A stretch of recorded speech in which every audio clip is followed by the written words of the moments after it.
ఆరోగ్యాన్ని ఎలా ఉందని వారు తొందరగా రికవరీ కావాలని చెప్పి కేసీఆర్ గారి ఆదేశాల మేరకు ఈరోజు వారి కుటుంబ సభ్యుల్ని పరామర్శించడం జరిగింది. డాక్టర్లతో కూడా మాట్లాడాం. ఆ దేవుడి దయ సంతోషం. అబ్బాయి ఇప్పుడు కొంత కళ్ళు తెరుస్తూ ఉన్నాడు, కొంత కాళ్ళు చేతులు కూడా ఆడిస్తూ ఉన్నాడు. తన నొప్పిని కూడా ఏడుపు రూపంలో తన నొప్పిని కూడా కొంత చెప్పగలుగుతున్నాడంటే it is a good symptom. Recovery అవుతున్నాడని అనిపిస్తూ ఉంది. డాక్టర్లు అయితే కాన్ఫిడెంట్గా ఉన్నారు. తప్పకుండా వారికి మంచి వైద్యం అంటే అన్ని రకాలుగా ప్రత్యేకమైన శ్రద్ధ చూపించి వారికి అత్యుత్తమమైనటువంటి వైద్యాన్ని అందిస్తున్నామని డాక్టర్లందరూ కూడా చెప్పడం జరిగింది. మరి కిమ్స్ చైర్మన్ గారు భాస్కర్ రావు గారు కూడా ప్రత్యేకమైన దృష్టి పెట్టి ఆ అబ్బాయిని మళ్ళీ పూర్తి స్థాయిలో నయం చేసి బయటకు వచ్చే విధంగా ప్రత్యేకమైన శ్రద్ధ పెడుతున్నామని చెప్పి డాక్టర్ భాస్కర్ రావు గారు, అదేవిధంగా అబ్బాయికి వైద్యం అందిస్తున్నటువంటి నిపుణులైన డాక్టర్లందరూ కూడా చెప్పడం జరిగింది. మేము కూడా బీఆర్ఎస్ పార్టీ తరఫున ఆ భగవంతుడు అబ్బాయిని ఆశీర్వదించాలి. తప్పకుండా అబ్బాయి మళ్ళీ మంచిగా నయమై మరి పూర్వస్థితిలోకి రావాలని చెప్పి మేము ప్రార్థిస్తూ ఉన్నాం. వారి తండ్రి గారు భాస్కర్ గారికి కూడా కేసీఆర్ గారు మమ్మల్ని అందరినీ పంపారు. మీరు ధైర్యంగా ఉండండి, తప్పకుండా బాబు బాగవుతాడనే ఆత్మవిశ్వాసాన్ని ధైర్యాన్ని కూడా వారికి ఇవ్వడం జరిగింది. వారి అమ్మగారు రేవతి గారు చనిపోవడం చాలా దురదృష్టకరం.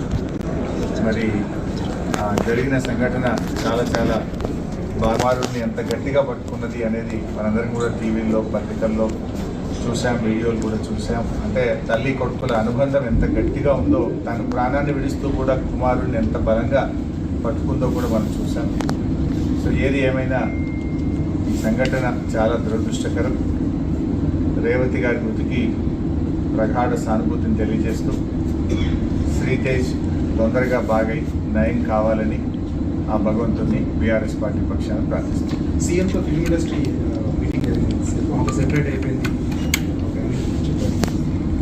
సరే, ఇది రాజకీయాలు మాట్లాడే సందర్భం కాకపోవచ్చు. అందరికీ తెలుసు ఏం జరుగుతుంది అనేది. రాష్ట్ర ప్రజలు గమనిస్తున్నారు, ఫిల్మ్ ఇండస్ట్రీ వాళ్ళు గమనిస్తున్నారు.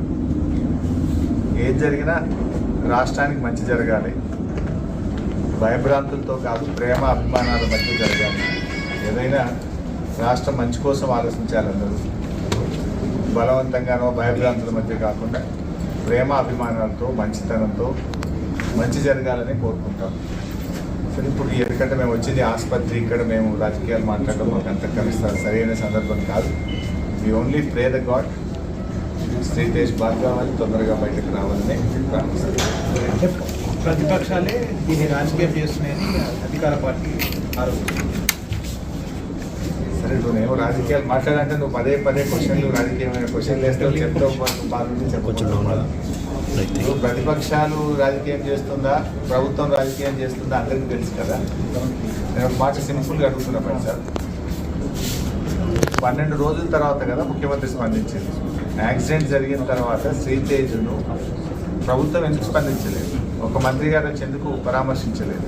12 రోజుల తర్వాత అసెంబ్లీ వేదికగా నువ్వు మాట్లాడి అప్పుడు కదా నువ్వు స్పందించలేదు. మరి 12 రోజులు ఎందుకు స్పందించలేదు? ఆ 12 రోజులు ఏమైంది? ఇంకోటి, శ్రీతేజ్ ఎంత ముఖ్యమో రాష్ట్రంలో ప్రతి పౌరుడు కూడా అంతే ముఖ్యం కదా. గురుకులాల్లో 50 మంది విద్యార్థులు చనిపోతే ఒక్క మంత్రిపై పరామర్శించలే. దానికి మంత్రిగా ఉన్న ముఖ్యమంత్రి గారు కూడా ఒకరోజు పరామర్శించలేదు. ఎందుకు వెళ్ళలేదు ముఖ్యమంత్రి గారు? మరి వెళ్ళి ఆ కుటుంబాలకు కూడా ప్రభుత్వం ఆదుకోవాలి కదా. ఆ తల్లిదండ్రులకు కూడా కడుపుకోతనే కదా. ఆ కడుపుకోతపై గిరిజన విద్యార్థులు, దళిత విద్యార్థులు, బీసీ విద్యార్థులు 50 మంది చనిపోతే ఎందుకు ప్రభుత్వం ఆ రోజు స్పందించలేదు? చట్టం అందరికీ సమానంగానే ఉండాలి కదా. చట్టము అందరికీ సమానంగా ఉండాలి కదా. ఈ రాష్ట్రంలో సాయిరెడ్డి అనేటువంటి మాజీ సర్పంచ్ చనిపోయి సూసైడ్ నోట్ రాస్తే ఈ రోజు వరకు దాని మీద ఎఫ్ఐఆర్ ఇష్యూ కాదు. ఈ రోజు వరకు దాని మీద కేసు నమోదు కాదు. బాధితుల్ని ముఖ్యమంత్రి తమ్ముళ్ళని అరెస్ట్ చేయలేదు. నువ్వు చట్టానికి అందరూ సమానమే అన్నావు. Yes, correct, we fully agree with you. ముఖ్యమంత్రి గారి మాటలతో మేము పూర్తిగా ఏకీభవిస్తున్నాం. ఎందుకంటే దానికి సినిమా యాక్టర్లు ఇంకోరో ఎవరు కూడా అతీతులు కాదు అని ముఖ్యమంత్రి గారు అన్నారు. మరి నీ తమ్ముడు ఎట్లా అతీత అవుతున్నాడు? నీ తమ్ముడు మరి వల్లనే నేను చనిపోతున్నా అని ఒక మాజీ సర్పంచ్ చనిపోతే దాని మీద ఎందుకు కేసు ఈరోజు నమోదు కాదు? ఎందుకు నీ తమ్ముడిని ఈ రోజు వరకు అరెస్ట్ చేయరు? ఎందుకు నీ తమ్ముడిని పోలీస్ స్టేషన్ పిలిచి ప్రశ్నించరు? మరి చట్టం నీ తమ్ముడికి నీ కుటుంబానికి చుట్టమైందా అని నేను అడుగుతా ఉన్నాను. హౌ ఇట్ ఈస్, ఏ రకంగా కరెక్ట్? సరే, ఇంకా చెప్పాలంటే చాలా విషయాలనే మేము మళ్ళీ మాట్లాడతాం, కానీ ఈ సందర్భం కాదు, ఇది హాస్పిటల్, దయచేసి మీరు కూడా అర్థం చేసుకోండి. ఆరోగ్యాన్ని ఎలా ఉందని వారు తొందరగా రికవరీ కావాలని చెప్పి కేసీఆర్ గారి ఆదేశాల మేరకు ఈరోజు వారి కుటుంబ సభ్యుల్ని పరామర్శించడం జరిగింది. డాక్టర్లతో కూడా మాట్లాడాం. అందరికీ నమస్కారం. అవధూత్ సాతే ట్రేడింగ్ అకాడమీలో ఒక స్టూడెంట్గా నా స్టాక్ మార్కెట్ ప్రయాణాన్ని ప్రారంభించాను. 17 సంవత్సరాల సుదీర్ఘమైన ఐటీ ఉద్యోగానికి స్వస్తి పలికి ఇప్పుడు ఫుల్ టైం ప్రొఫెషనల్ ట్రేడర్గా ఉన్నాను. ఆర్థిక స్వాతంత్రం ప్రతి భారతీయుడి జన్మ హక్కు. ఇది మా మార్గదర్శకుడైన అవధూత్ సాతే పరిపూర్ణమైన విశ్వాసం. సరైన పద్ధతిలో ఈ విద్యను అభ్యసిస్తే ఎవరైనా స్టాక్ మార్కెట్లో అద్భుతాలు సృష్టించవచ్చు. ఆస్థాలో ఒక స్టూడెంట్కి దొరికే ప్రోత్సాహం, మానిటర్ సపోర్ట్ బహుశా వేరే ఏ చోట దొరక్కపోవచ్చు. అయితే భాష అనేది ఒక అడ్డంకిగా ఉండకూడదనే సదుద్దేశంతో మన తెలుగులో ఈ ట్రైనింగ్ ప్రోగ్రామ్ని ప్రప్రథమంగా ప్రారంభిస్తున్నాం. ఘర్ ఘర్ గురుకుల్, ప్రతి ఇంటికి గురుకులం అనే వినూత్నమైన పద్ధతిలో ఈ విద్యను ఎలా అభ్యసించవచ్చో తెలుసుకోవాలనే ఆసక్తి మీకుంటే మన తెలుగులో ప్రప్రథమంగా జరిగే ఐ ఓపెనర్కి తప్పకుండా రిజిస్టర్ కాగలరు.